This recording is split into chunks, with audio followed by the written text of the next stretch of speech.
The cake sat in the middle of the conference table, blazing with enough candles to trigger the fire alarm. Through the dancing flames, I could make out the message scrawled in electric blue icing. Bye-bye, burden! To Phoebe finally getting shipped off where she can't drag us down anymore. Tate clinked his plastic champagne flute against Nina's, sloshing discount bubbly onto the table. 3 years of carrying your dead weight is officially over. The entire marketing team erupted in laughter as I stood frozen in the doorway. Someone had taped printouts of anchor symbols to my now empty desk chair. Get it? Chortled Drew, pointing at the decorations. Because you've been sinking this team since day one. Nina tossed back her drink and refilled it immediately. Remember when she suggested we focus on customer retention instead of new acquisitions? Like, hello? Basic economics much? She mimicked my voice with a simpering whine that sounded nothing like me. Or when she tried implementing that project management system. Leah rolled her eyes. 2 weeks of her color-coded spreadsheets before we dumped the whole thing. Tate raised his voice over the snickering. Let's not forget her quarterly presentations. Guys, I've literally taken naps during them and still didn't miss anything important. My knuckles whitened around the cardboard box containing my desk plants and spare sweater. I'd known they resented me, but witnessing their unfiltered disdain burned differently. The mask had completely dropped now that they believed I was being banished to the Rochester office, a transfer they'd interpreted as a demotion and effective exile. Toast, called Petra, my supervisor, standing dramatically on a chair. To whatever poor team has to deal with Phoebe next, may they have endless patience and very low expectations. To freedom, someone shouted. I stepped into the room, their faces freezing momentarily before the grins returned, wider, crueler. Oh, come on, Phoebe, Petra laughed, seeing my expression. It's just office humor. Can't you take a joke? This is exactly why you never fit in here. Drew thrust a slice of cake at me, frosting smearing across the paper plate. At least eat some cake before you disappear forever. We spent almost $30 on it. I accepted the plate, studying the faces around me. I accepted the plate, studying the faces of people who'd spent 3 years stepping on my ideas, speaking over me in meetings, taking credit for my work, and now celebrating that they'd never have to see me again. Thanks for the send-off, I said quietly. Petra smirked. Any parting words of wisdom before you go? I looked around the room one last time, memorizing each face, each expression. Then I set down my untouched cake. Just one thing, I said, my voice steady. I'll see you all on Monday. Confusion rippled through the room as I walked out, leaving my goodbye cake untouched. None of them understood what I meant. None of them knew that my transfer wasn't to Rochester. None of them had any idea that as of 9 a.m. Monday morning, I would be stepping into my new corner office at headquarters as Vice President of Marketing Operations, directly overseeing their entire division. The elevator doors closed on their puzzled faces, and for the first time in 3 years, I allowed myself a genuine smile. If you're enjoying this workplace revenge story so far, please hit the like button and subscribe to hear more stories that'll have you on the edge of your seat. Comment below if you've ever had colleagues underestimate you. I read every comment. My name is Phoebe Marsh. I'm 34, methodical to a fault, and the kind of person who color codes her sock drawer. I've always been the quiet one in the room, the observer, the note-taker, the one who speaks last and least. Not because I have nothing to say, but because I prefer to understand all angles before offering an opinion. 3 years ago, I joined the marketing team at Westridge, with a reputation for turning struggling departments around. My previous company had given me glowing recommendations after I'd streamlined their operations and doubled their conversion rates in 18 months. I arrived at Westridge expecting to do the same, analyze, optimize, transform. What I hadn't counted on was the culture shock. From day one, the Westridge marketing department operated like a high school popularity contest. Meetings were shouting matches where the loudest voice won. Strategy was determined by whoever had the most compelling lunch date with senior management. Results mattered less than who claimed credit for them. I tried adapting at first. I spoke up more in meetings, only to have Tate or Nina talk over me. I suggested process improvements, which Petra would dismiss publicly, then quietly implement weeks later as her own ideas. I stayed late analyzing campaign data while the others networked at happy hours that somehow I never got invited to. For 3 years, I was invisible when it benefited them and a scapegoat when things went wrong. The Middletown campaign tanked because Phoebe didn't provide adequate research. Petra had announced to the division head, despite the fact that my research report, which no one had bothered to read, had specifically warned against the approach they chose. The isolation was deliberate and methodical. When team lunches were planned, my calendar mysteriously received the invites after they'd already occurred. Project wins were celebrated without me. Project failures were laid at my feet during performance reviews. "You're just not a culture fit," Petra would say during my evaluations. "You need to be more of a team player." What she meant was, you need to play by our rules, laugh at our jokes, and never, ever outshine us. I almost quit a dozen times. Each morning, I'd sit in my car in the parking garage, rehearsing resignation speeches, but something stubborn in me refused to give them the satisfaction. Instead, I did what I do best. I observed, documented, and planned. While they were busy undermining me, I was quietly mapping the entire operation. I tracked which campaigns succeeded and why. I noted which clients were at risk due to neglect. I built shadow systems that modeled what the department could achieve if run efficiently. And I kept records of everything. Every stolen idea, every misattribution of blame, every manufactured failure. 6 months ago, something unexpected happened. The CEO of Westridge, Emmett Carlisle, made an unannounced visit to our floor. While Petra and her inner circle scrambled to prepare a presentation, I found myself alone in the elevator with him. "Rough morning?" he asked, nodding at the coffee stain on my sleeve, courtesy of Drew accidentally bumping into me earlier. I looked at Emmett's kind eyes and made a split-second decision. "Actually, rough 3 years," I replied. The elevator ride was only 40 seconds, but I used every moment. I didn't complain about my treatment. Instead, I outlined 3 specific problems with our marketing approach and proposed solutions for each. "Interesting," was all he said when the doors opened. "Very interesting." 2 weeks later, I received an email requesting my presence at headquarters for a meeting with the executive team. I told no one. When asked, I said I had a dentist appointment. During that meeting, I presented my complete analysis of the department's shortcomings and my vision for restructuring. I didn't mention the social dynamics or my personal treatment. I kept it strictly professional, data-driven, and solution-focused. When they offered me the vice president position, I had one request: that my transfer be announced to my team as a lateral move to the Rochester office. I wanted a clean break before returning as their superior. "Unusual approach," noted the HR director. "I have my reasons," I replied. And so the fiction was created. Petra and the team were told I was being transferred to Rochester, a struggling satellite office where problem employees were often sent before being phased out entirely. They assumed I was being put out to pasture. They never bothered to verify this information. They were too busy celebrating my departure. Which brings us back to that goodbye party. As I drove home from that mockery of a celebration, I didn't feel anger. I felt a cold, crystalline clarity. For 3 years, they had shown me exactly who they were when they thought I didn't matter. On Monday, they would discover just how much I had been paying attention.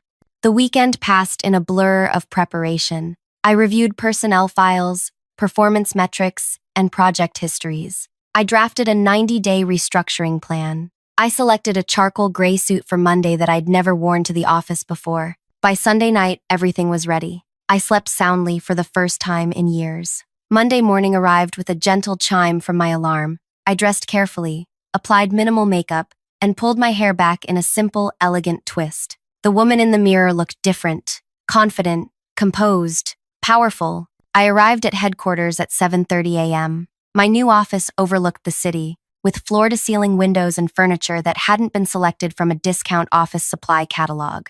My name was already on the door: Phoebe Marsh, Vice President of Marketing Operations. At my request, IT had scheduled a video conference with my former team for 9 a.m.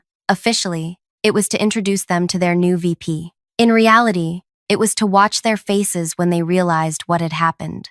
As the clock ticked toward 9, my phone buzzed with a text from Nina. "Hope Rochester's treating you well. Petra's having us meet some new hotshot VP this morning. Probably another middle-aged man with a golf handicap. Wish you were here to suffer through it with us. JK." I set my phone face down on the desk and opened my laptop. At precisely 9 a.m., I initiated the video call. One by one, their faces appeared on screen. I could see them gathered in the same conference room where they'd celebrated my departure 3 days earlier. The bye-bye burden cake was gone, but someone had forgotten to take down one of the anchor decorations. It swung gently behind Petra's head, like a pendulum. "Good morning, everyone," I said, my voice clear and steady. "Thank you for joining this call." I watched confusion bloom across their faces as they recognized me. Petra blinked rapidly. Drew's mouth fell open. Nina gripped her coffee mug so tightly I thought it might shatter. "There seems to be some confusion," Petra said, forcing a laugh. "Phoebe, aren't you supposed to be in Rochester? This call is scheduled with our new VP of Marketing Operations." "That's correct," I replied. "This call is with your new VP of Marketing Operations. That would be me." The silence that followed was so complete, I could hear the wall clock ticking in their conference room through the video feed. "This is a joke," Tate finally said, looking around for confirmation. "Right? This is some kind of weird joke." "No joke," I said. "As of this morning, I am the Vice President of Marketing Operations, overseeing all regional marketing teams, including yours." Petra's face had drained of all color. But you were transferred. We were told." "You were told what you expected to hear?" I interrupted smoothly. "And none of you bothered to verify it, which, coincidentally, is just one example of the lack of due diligence I'll be addressing in my restructuring plan." Drew stood up abruptly. "This is ridiculous. I'm calling Emmett." "Please do," I said. "He's expecting your call. In fact, he specifically asked me how I thought you'd all react to this news." Nina set down her mug, coffee sloshing over the rim. "Phoebe, about Friday, the party, we were just—" "Let's keep this professional," I cut in. "We have a lot to cover this morning, and I'm not interested in discussing the party. That's in the past. I'm much more interested in the future." I shared my screen, displaying a detailed organizational chart. "You'll notice some changes effective immediately. Reporting structures have been modified based on performance metrics and project outcomes from the past 2 years." The chart showed a dramatic reshuffling. Petra no longer headed the team. Tate and Nina had been moved to separate projects under new supervisors. Drew had been reassigned entirely. "This can't be legal," Petra sputtered. "You can't just come in and—" "I can and I have," I said. "These changes have been approved at the highest level. But don't worry, Petra. No one is being fired today." I paused, allowing that to sink in before adding, "Though, after reviewing the performance reports, perhaps some of you might wish you were." I clicked to the next slide. "Now, let's discuss the first phase of our departmental transformation. We'll start with a comprehensive audit of all current projects, client communications, and resource allocations. I expect complete transparency and cooperation from everyone." The faces on my screen showed various stages of shock, anger, and fear. These people had tormented me for 3 years, believing I would never be in a position to affect their careers. They had underestimated me at every turn, dismissed my abilities, and celebrated my apparent downfall. Now they were beginning to understand their mistake. "One more thing," I said, my finger hovering over the button to end the call. "I'll be working primarily from headquarters, but I'll be visiting the regional office every Wednesday.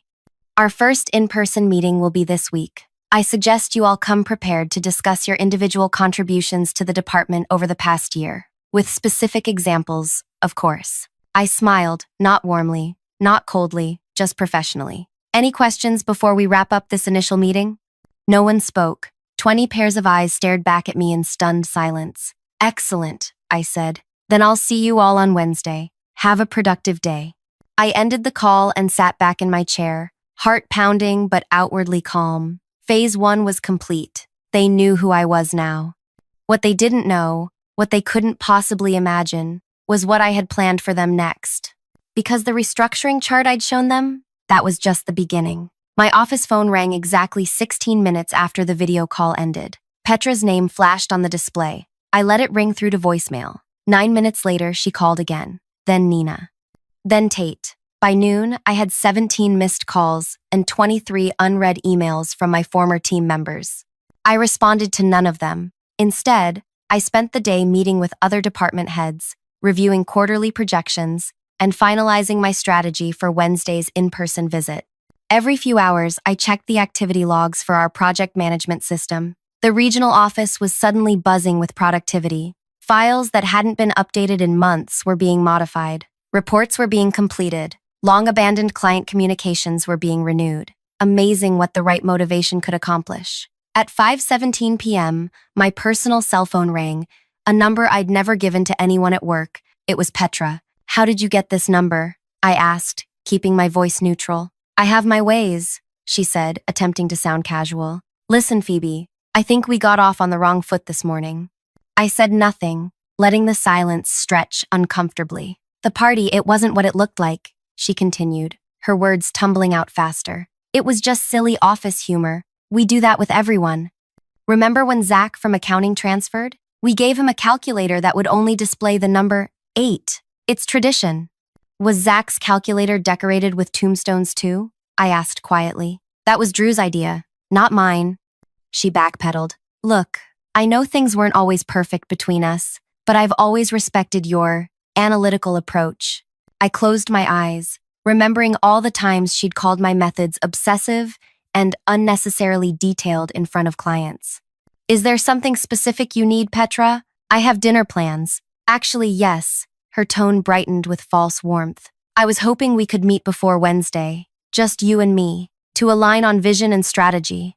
I have some fantastic ideas for restructuring that I think would complement your plans perfectly. I'm sure you do, I replied, but my schedule is fully booked until Wednesday. I'll see you at the office at 9 sharp. But, good night, Petra. I ended the call and turned back to my computer. On the screen was the personnel file I'd been reviewing, Petra's performance history, including the evaluations she'd written about herself, versus the feedback submitted by her team members. The discrepancies were illuminating.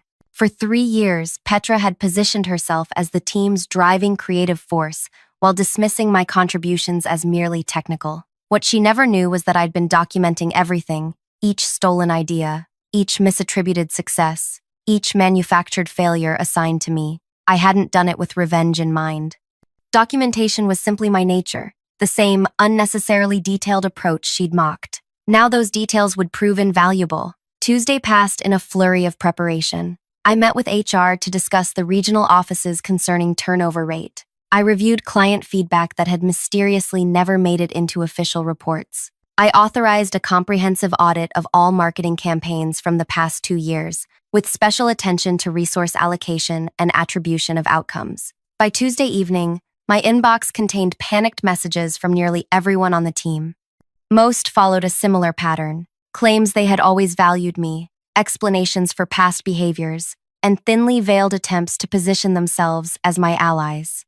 Only Drew remained silent, though his project folders showed frantic activity as he attempted to clean up months of neglected work. Wednesday morning arrived with a crystal-clear sky and unusual warmth for early spring. I chose my outfit carefully, a tailored navy dress that I'd purchased specifically for this day. Professional yet confident, I drove to the regional office with windows down, letting the breeze clear my mind. The security guard did a double take when I badged in. Ms. Marsh? Thought you'd transferred to Rochester.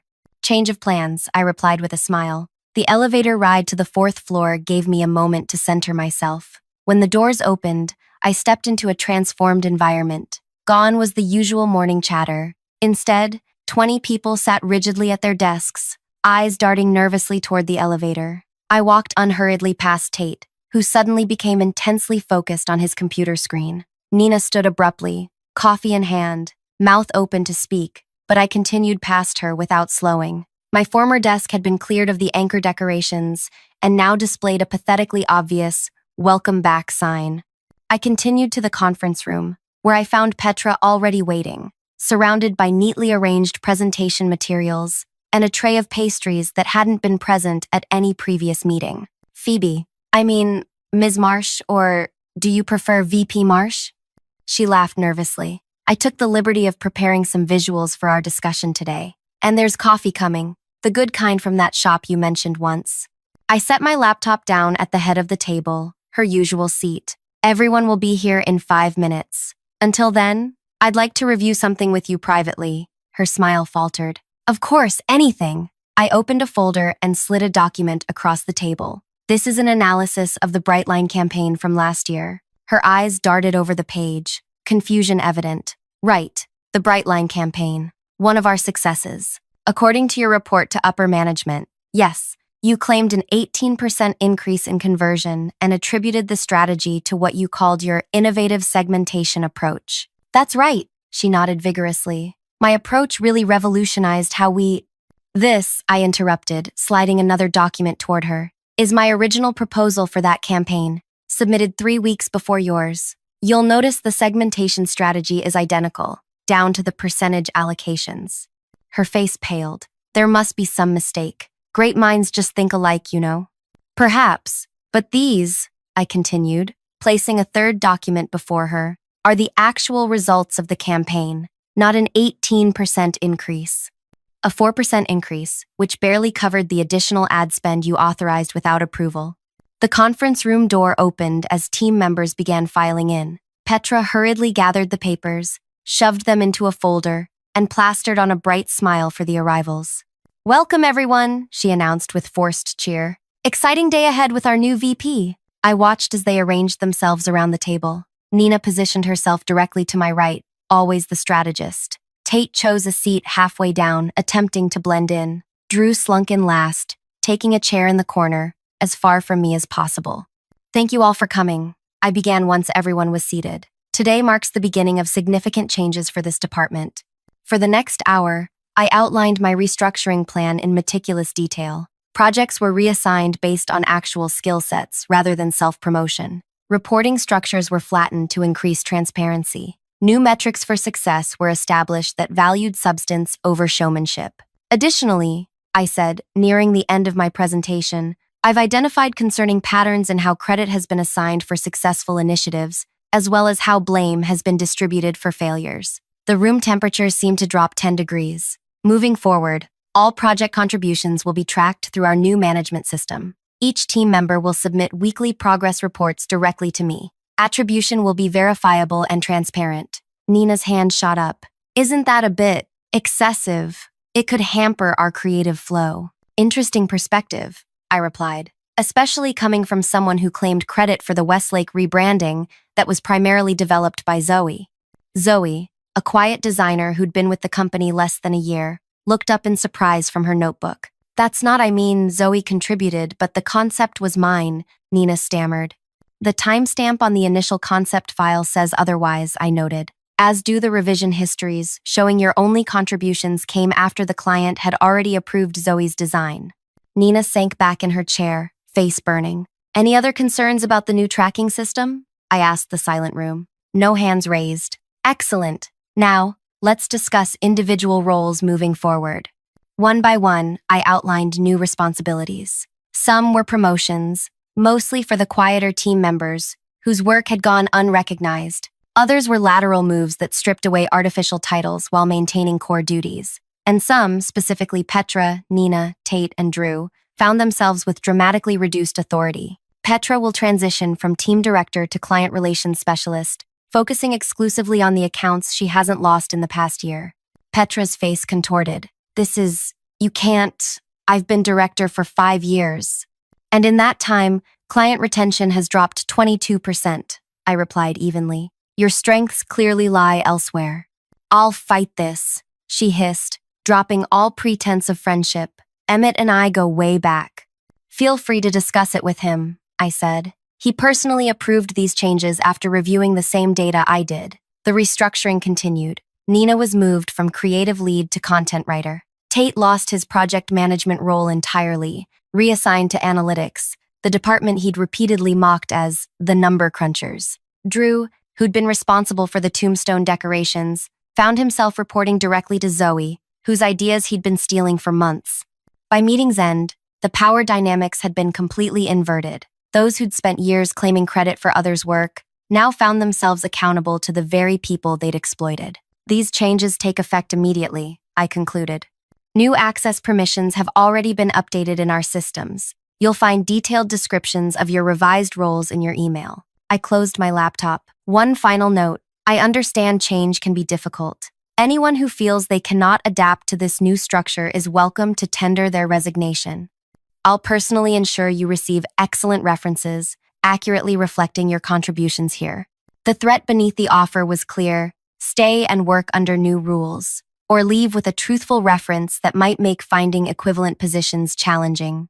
That's all for now. Individual meetings will begin this afternoon. Zoe, you're first at 1 p.m. As everyone filed out in stunned silence, Petra lingered behind. You won't get away with this, she said when we were alone, her voice low and dangerous. You think you've won? This isn't over.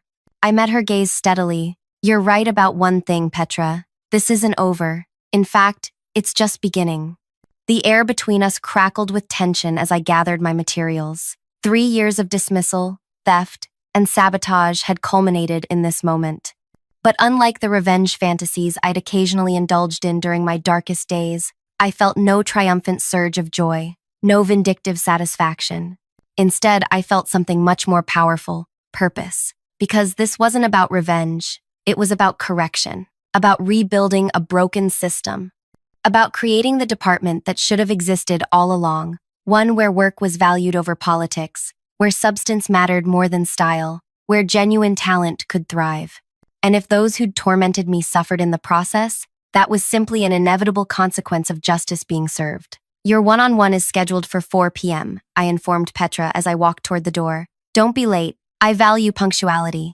As I stepped into the hallway, 20 pairs of eyes darted away, pretending they hadn't been watching the conference room door. The next phase of my plan was about to begin, and not one of them could imagine what was coming. The afternoon unfolded like a series of carefully orchestrated chess moves. Each one-on-one meeting revealed another layer of my strategy. I started with Zoe and the other quiet performers, the ones who'd been overlooked and undervalued for years. Their meetings were brief, positive, focused on opportunities rather than grievances. I watched them leave my temporary office walking taller, energized by finally being seen. As the day progressed, the mood in the department shifted. Whispered conversations in break rooms fell silent when I passed. Tate paced outside my door during his scheduled slot, rehearsing excuses I could hear through the thin walls. Come in, I called precisely at his appointed time. He entered with an expression I'd never seen on his face before. Fear. Sit down, Tate. I gestured to the chair across from me. Let's discuss your new role in analytics. Look, Phoebe, VP Marsh, there's been a huge misunderstanding, he began, words tumbling out. All those times I interrupted you in meetings, I was just excited about your ideas, and that project tracker you developed that I said wouldn't work, I was trying to challenge you to make it even better. I let him ramble for 90 seconds before raising my hand to stop him. I'm not interested in rewriting history, Tate. I'm interested in results. I turned my monitor so he could see the screen. This is your new performance dashboard. Every task, every deadline, every deliverable will be tracked here, visible to the entire team. His eyes widened. But you can't expect. No one can perform under that kind of scrutiny. Interesting, I replied. You've repeatedly claimed to handle triple the workload of anyone else on the team. This system simply verifies those claims with data. That's different. Creative work can't be measured like, you're not in creative anymore, I reminded him. You're in analytics now, where everything is measured. His face flushed dark red. This is personal. You're punishing me because of your performance metrics. I finished for him, sliding a folder across the desk. 3 major projects late in the past 6 months. Client complaints about misrepresented data, consistently taking credit for work primarily completed by others. That's not fair. Everyone does that here. It's how the game is played. The game has new rules now, I said simply. You're welcome to play by them or find another table. By late afternoon, the pattern was clear. Each person who had tormented me discovered that their new role precisely matched their documented weaknesses. Nina, who had belittled my writing, now had to produce content that passed through 3 approval layers. Drew, who had called my designs basic, now reported to Zoe, whose work he had routinely stolen. At 3:58 p.m., I prepared for my final meeting of the day, Petra. She arrived 2 minutes early, composed and calculating. The initial shock had worn off, replaced by something more dangerous, adaptation. Petra had survived in corporate environments for years by shapeshifting to whatever each situation required. I've been reflecting on your feedback, she began smoothly, settling into the chair. You're absolutely right about the need for more accountability. I'm excited to focus on client relations and repair any damaged partnerships. Her pivot to supportive colleague was impressive but transparent. I'm glad to hear that, I replied, maintaining a neutral expression. Especially since client retention will be your only performance metric moving forward. Her smile faltered slightly. Only metric? Surely my experience in strategy development will not be relevant to your new position, I finished. You'll be handling exclusively the Hudson account. The color drained from her face. Hudson? But they've been threatening to leave for months. They're impossible to please. Yes, they are, I agreed, particularly since you blamed their last campaign's failure on execution errors by the technical team rather than your flawed strategy. That's not. I spoke with their CMO yesterday, I continued. Explained the restructuring. Promised them you would personally oversee every aspect of their account moving forward.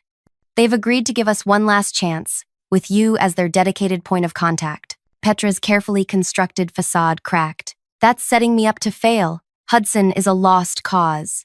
Then consider it an opportunity to prove your client relation skills, I said, opening her file. Now, there's another matter we need to discuss. The Brightline campaign data discrepancy. Look, I may have rounded up some numbers. You inflated results by 14% and took credit for a strategy you didn't develop, I corrected, which might explain why the audit team will be here tomorrow morning. Her eyes widened. Audit team? From headquarters. They'll be reviewing all campaign reports from the past 3 years, comparing claimed results against actual performance data. That's departmental standard procedure, she stammered. Everyone adjusts numbers to tell the right story. Not anymore, I said. The audit was Emmett's idea, actually, after I showed him the discrepancies in the Brightline numbers. Petra's breathing quickened. This is a witch hunt. No, it's accountability, I corrected. The audit team doesn't report to me. They're independent. They'll simply find what they find. And if they find issues with my reporting? I shrugged. That would be between you and the compliance committee. For the first time, real fear showed in her eyes. This wasn't just about demotions or restructuring anymore. This was about professional integrity. You've been planning this, she whispered, all along. The quiet act, the detailed notes, the perfect employee routine, it was all leading to this moment. I leaned forward, meeting her gaze directly. No, Petra, you've been creating this moment for 3 years. I just documented it. The weight of realization settled over her. Every shortcut, every stolen idea, every manipulated number was coming back in a wave she couldn't outrun. What do you want? She asked finally. Just tell me what it will take to make this go away.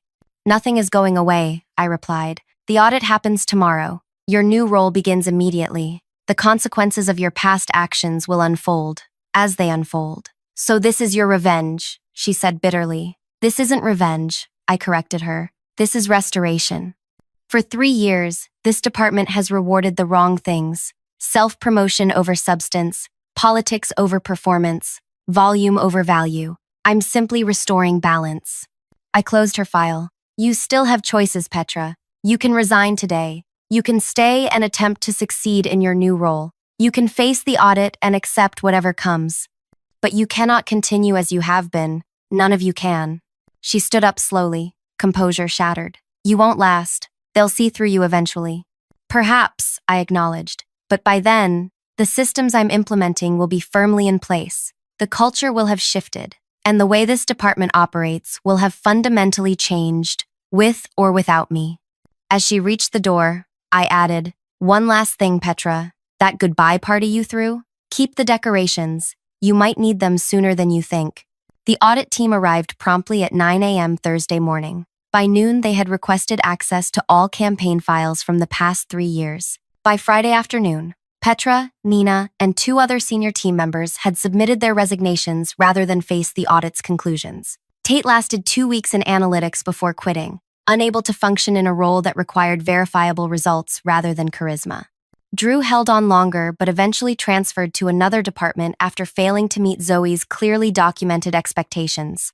1 month after my goodbye party, the marketing department was nearly unrecognizable. New talent had been promoted from within. Collaborative processes had replaced competitive power plays. Client satisfaction scores had already begun to rise. On a rainy Tuesday, exactly 6 weeks after becoming VP, I found a small box on my desk at headquarters. Inside was a plastic cake topper, one of the anchor decorations from my farewell celebration. Attached was a note in Zoe's handwriting. Found this while cleaning out storage. Thought you might appreciate the reminder of how far we've come. I smiled, placing the anchor in my desk drawer, not as a souvenir of past humiliation, but as a symbol of transformation, both the department's and my own. That afternoon, I received an email from Emmett requesting a meeting to discuss the remarkable turnaround in regional marketing performance. The audit findings had been conclusive. Years of misreported results, and misattributed credit had masked serious structural problems that were now being systematically addressed. As I prepared my presentation for Emmett, I reflected on the past 6 weeks. My so-called revenge hadn't been about destroying careers or inflicting pain. It had been about creating a department where success came from genuine achievement rather than manipulation, where credit went to those who earned it, where accountability wasn't a punishment but a standard. In the end, the most satisfying revenge wasn't watching my tormentors fall. It was building something better from the ruins of what they'd created, and knowing they would recognize, too late, that I had been capable of it all along.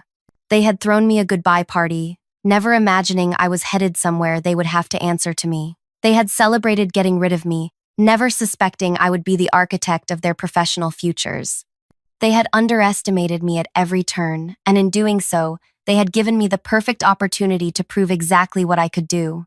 Not with shouting or showmanship, not with politics or manipulation, but with quiet, methodical, undeniable results, just as I had always worked. If you've ever been underestimated, overlooked, or pushed aside, I hope this story reminds you that sometimes the best response isn't immediate confrontation. It's patient documentation and strategic planning. Sometimes the most satisfying revenge isn't what you do to others, but what you build for yourself. Drop a comment below if you've ever had a workplace experience like Phoebe's, and subscribe for more stories about justice served with perfect timing. Because remember, success is the best revenge, but success with receipts? That's simply unbeatable.